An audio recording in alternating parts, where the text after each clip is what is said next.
Il était une fois un petit village appelé Bacan, où vivait une petite fille Essie et sa mère. Dans ce village heureux, les enfants passaient leur temps à jouer, sauter et courir, derrière les poules, moutons et autres animaux. Sauf Essie, à qui sa mère interdisait de jouer. Essie avait une santé fragile.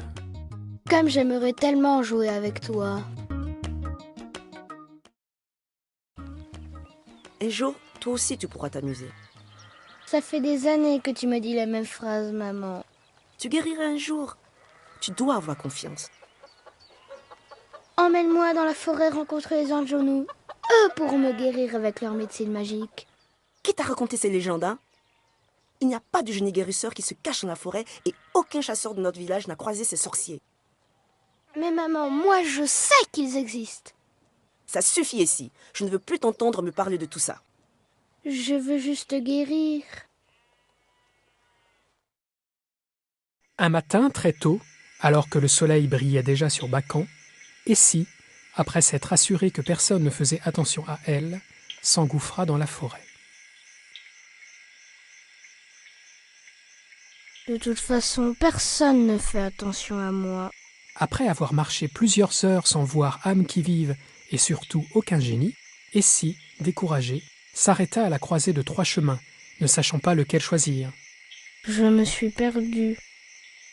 J'aurais dû prendre à manger avec moi.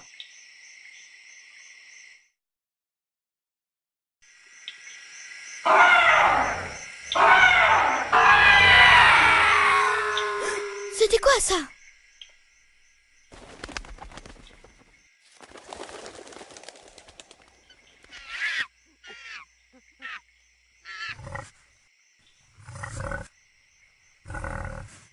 Mais où allez-vous? Quel est ce cri?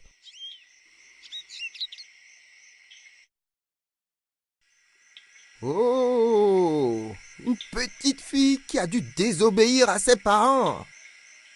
Mais ça tombe bien. J'adore la chair tendre des enfants. Non! Non!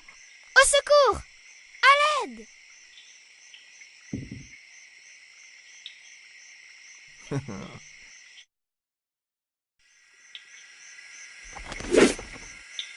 Je suis la protectrice de la forêt.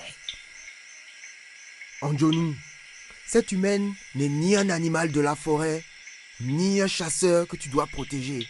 Elle est donc une proie. Sasabosa, c'est aussi moi qui autorise la chasse ou au contraire l'empêche. Laisse donc cette petite.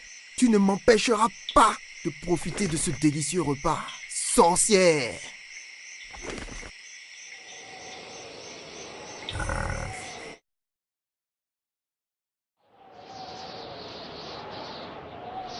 Anjonou, je t'ai trouvé, je savais que tu existais. Petite, je t'ai aidée car j'ai détecté que tu n'as pas de mauvaises intentions.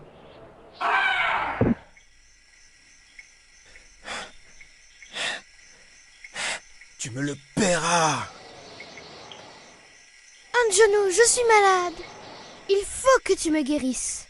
Petite, si tu as pu arriver jusqu'à moi, c'est que tu n'es pas aussi malade que ça.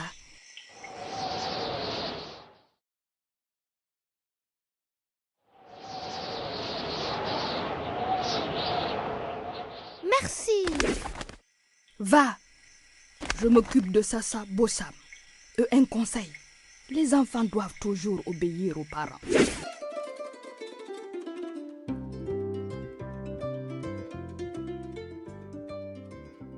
Tu vas voir. À nous deux. Toi.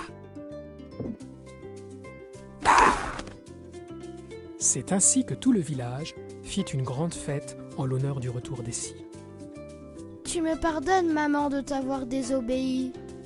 Chérie, tu as fait une erreur, mais elle n'annule pas la valeur de l'effort que tu as accompli. Dorénavant, tu pourras jouer avec les autres enfants.